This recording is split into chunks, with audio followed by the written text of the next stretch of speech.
Good morning, traders. I wanted to show you a couple new developments on the Bitcoin chart. Nothing really super significant, but a couple things that are interesting. At least I find them interesting. And anytime you can find new variables or indicators to add to your list of variables in an equation, it's only can prove more helpful as you weigh, the odds of more bearish or bullish price action. And what I like to do is I like to take all of my variables, take out my, just for sake of illustration, 8.5 by 11 sheet of paper, draw a line down the middle, and put all my negative indicators, variables on one side, all my positives on the other, and then I add that in the preponderance of, or the weight of the sum total of those variables and indicators will help lead you in the direction of predicting future price action. In this case, one of the things that I like to say, and I've heard many people say, is the trend is your friend, and the bears are definitely uh, showing their strength since the beginning of November till now. The Bears have been in complete control, and I don't see any signs that that has changed yet. A couple new things that are interesting, though, is we have conquered this 37,550 level here today. That's pretty strong resistance area. Along with that, in coincidence with that, we have jumped over this downtrending line of resistance on our RSI.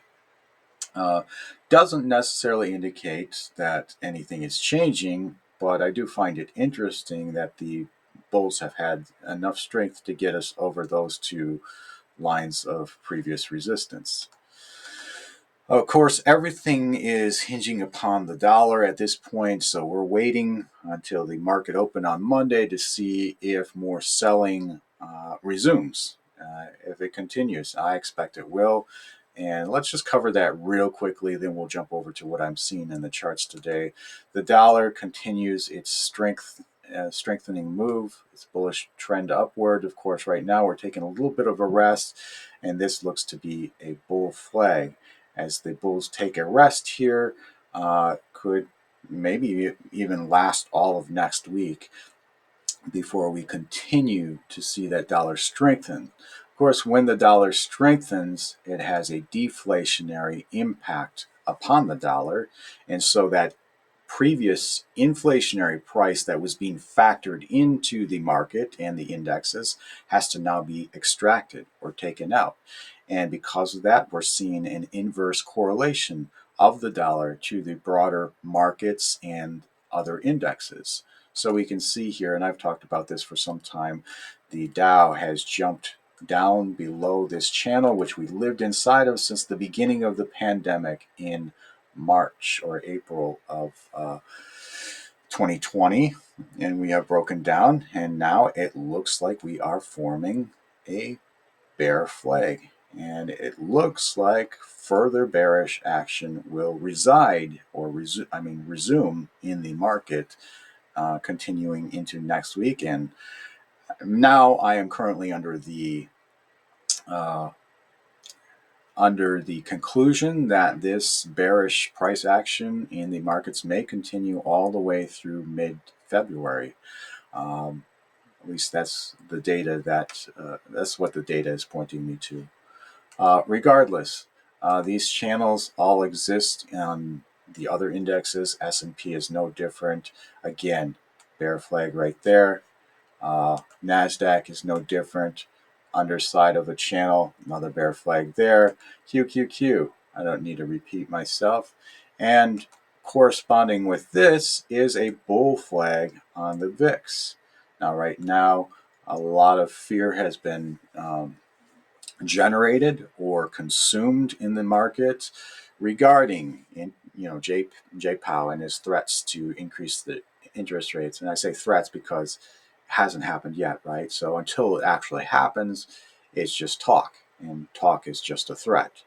All right. And then we have the situation in Ukraine. Of course, we all know about our COVID variants, new variants coming out.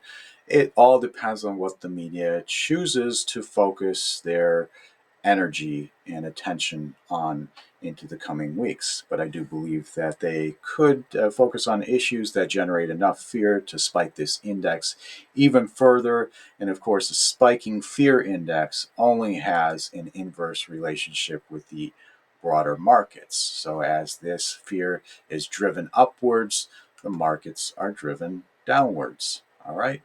And we are tightly in the crypto space correlated with price action on the broader markets. And so we see all of these bear flags on Ethereum. I think Ethereum could come all the way down to this area. That looks to be a bear flag forming. Total market cap, same thing. We have a head and shoulders pattern. This is very similar to Bitcoin, of course, because Bitcoin is factored into this price. And we have this ascending trend line that comes all the way back from, I believe, September of 19. We're currently resting on this right now as we continue to form this bearish flag, which could take us all the way down to 1.25 or 26 trillion market cap. All right, so we got a ways to go. Really, we're about halfway there. And Bitcoin dominance is kind of in a bull flag formation right now. Hit our heads on that 200-day. I do believe we will continue up. Bitcoin will find some resistance here. May break through that. If it breaks through that, we go all the way to 47% essentially. So Bitcoin will only get stronger. That doesn't mean the price of Bitcoin moves up.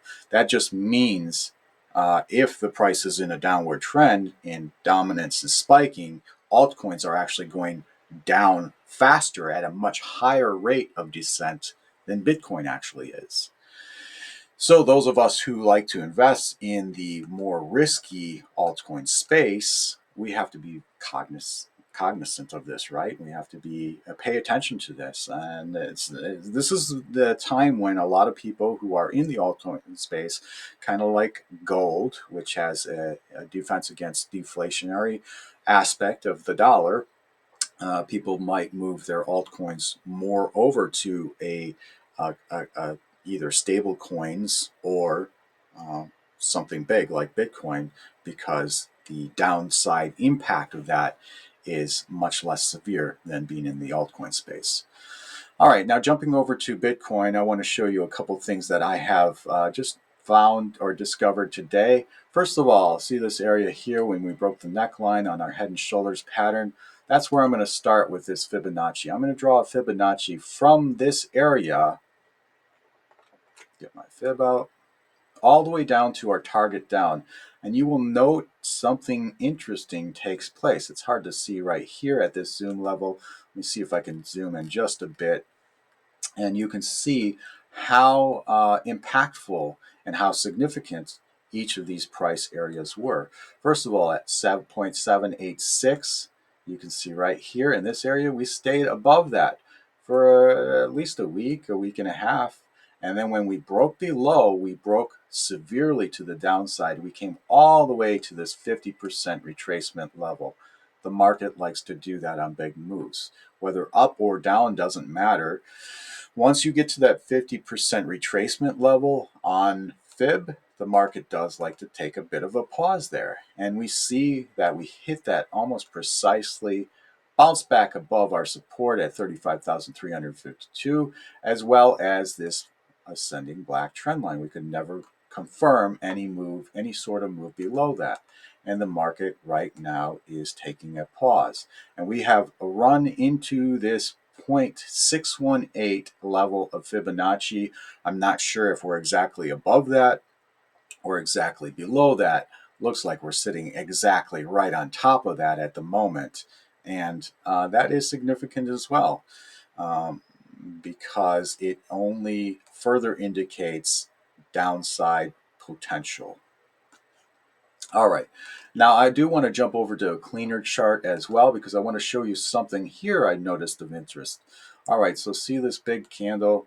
What I've done here is I've taken a drawing of Fibonacci once again from the wick high of that big drop to the wick low. And you can see that once we hit support, which was below that wick low at 35,134, we bounced up and we are now ascending. A lot of times when you see these big moves, again, the market likes to retrace back into the 0.618 area, which we did on the 26th of January. And it also likes to retrace into the 50% area. Right on point today. We hit precisely that 50% retracement. Is that significant? I think it may be. I think it's at the very least something to consider, and something that's telling us that this move downward could resume on Monday. Of course, we're all waiting to see what happens on Monday in the broader markets. Jumping back to our Bitcoin chart, that is my line in the sand. Once we cross this and confirm, I'm going to have to make some serious decisions. Do I move all of my position into stable coins, and then would I wait and re-enter down here in this area, maximizing my token gains, or would I just hold and wait for us to get through this period before we continue upwards? That's a decision I'm going to make, and I probably won't make the decision right away. I want to see how rapidly we begin to move, because I do believe that the bears are very close to running out of steam. And I have said that in the past, but if we start to move pretty rapidly, I might just quickly exit, wait for capitulation, and then re-enter when I think we have reached those targets, or near those targets at the very least. All right, that's all I wanted to point out today. I will catch you guys on the next video. Until then, peace. Where's my